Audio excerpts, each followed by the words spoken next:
Pliant like the bamboo by I.v.mallari.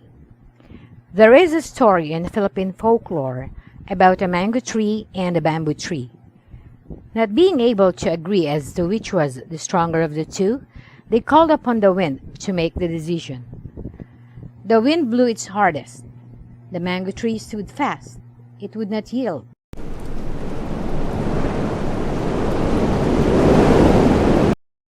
It knew it was strong and sturdy. It would not sway. It was too proud. It was too sure of itself. But finally, its roots gave way, and it tumbled down.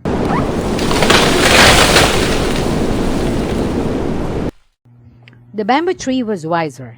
It knew it was not as robust as the mango tree, and so every time the wind blew, it bent its head gracefully. It made loud protestations, but it let the wind have its way.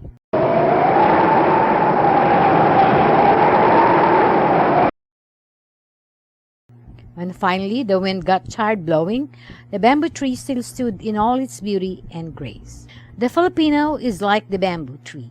He knows that he is not strong enough to withstand the onslaughts of superior forces, and so he yields.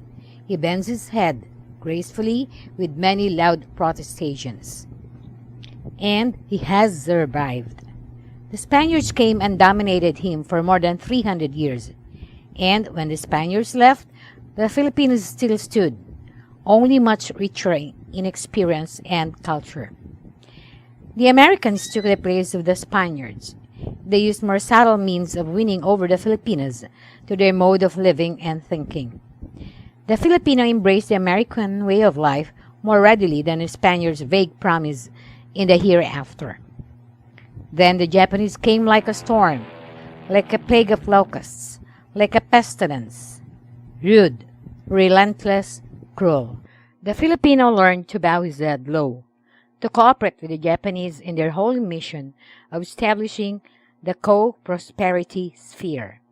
The Filipino had only hate and contempt for the Japanese, but he learned to smile sweetly at them and to thank them graciously for their benevolence and magnanimity.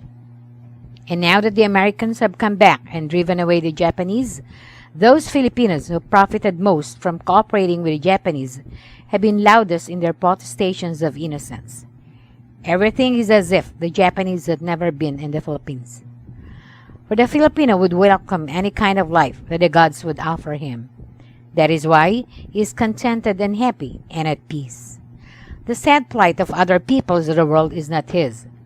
To him, as to that ancient Oriental poet, the past is already a dream, and tomorrow is only a vision. But today well lived makes every yesterday a dream of happiness, and every tomorrow a vision of hope. This may give you the idea that the Filipino is a philosopher. Well, he is. He has not evolved a body of philosophical doctrines, much less has he put them down into a book like Kant, for example, or Santayana, or Confucius. But he does have a philosophical outlook on life. He has a saying that life is like a wheel. Sometimes it is up, sometimes it is down. The monsoon season comes, and he has to go under cover. But then the sun comes out again. The flowers bloom, and the birds sing in the trees. You cut off the branches of a tree, and while the marks of the ball are still upon it, it begins to shoot forth new branches. Branches that are the promise of new color, new fragrance, new life. Everywhere about him is a lesson in patience and forbearance that he does not have to learn with difficulty. For the Filipino lives in a country in which the gods have lavished their gifts aplenty. He does not have to worry about the tomorrow. Tomorrow will be only another day, no winter of discontent. If he loses his possessions, there is the land and there is the sea, with all the riches that one can desire. There is plenty to spare for friends, for neighbors, and for everyone else. No wonder that the Filipino can afford to laugh, for the Filipino is endowed with the saving grace of humor. This humor is earthy, as befits one who has not indulged in deep contemplation. But it has enabled the Filipino to shrug his shoulders in times of adversity and say to himself, "Bahala na." The Filipino has often been accused of being indolent, and of lacking in initiative. And he has answered back that no one can help being indolent and lacking in initiative who lives under the torrid sun which saps the vitality. This seeming lack of vitality is, however, only one of his means of survival. He does not allow the world to be too much with him. Like the bamboo tree, he lets the wind of chance and circumstances blow all about him, and he is unperturbed and serene. The Filipino, in fact, has a way of escaping from the rigorous problems of life. Most of his literature and most of his art is escapist in nature. His forefathers wallowed in the moro-moro, the awit, and the corrido. They loved to identify themselves with the gallant knights battling for the favors of fair ladies or for the possession of a hallowed place. And now he himself loves to be lost in the throes of modern romance and adventure. His gallantry towards women, especially comely women, is a manifestation of his romantic turn of mind. Consequently, in no other place in the Orient are women so respected, so adulated, and so pampered. For his women have enabled the Filipino to look upon the vicissitudes of fortune as the bamboo tree regards the angry blasts of the blustering wind. The Filipino is eminently suited to his romantic role. He is slender and wiry. He is nimble and graceful in his movement. His voice is soft, and he has the gift of language. In what other place in the world can you find a people who can carry on a fluent conversation in at least 3 languages? This gift is another means by which the Filipinos manage to survive.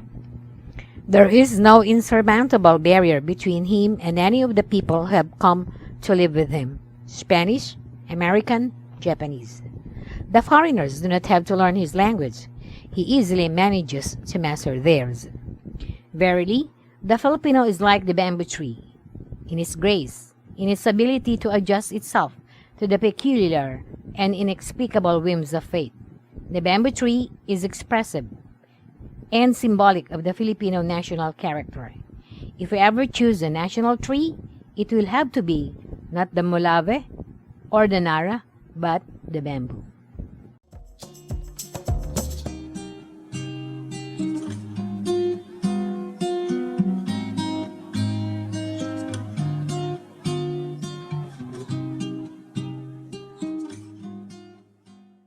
Please subscribe, like, and share. Don't forget to hit the notification bell to be notified of new and upcoming video lessons. Thank you.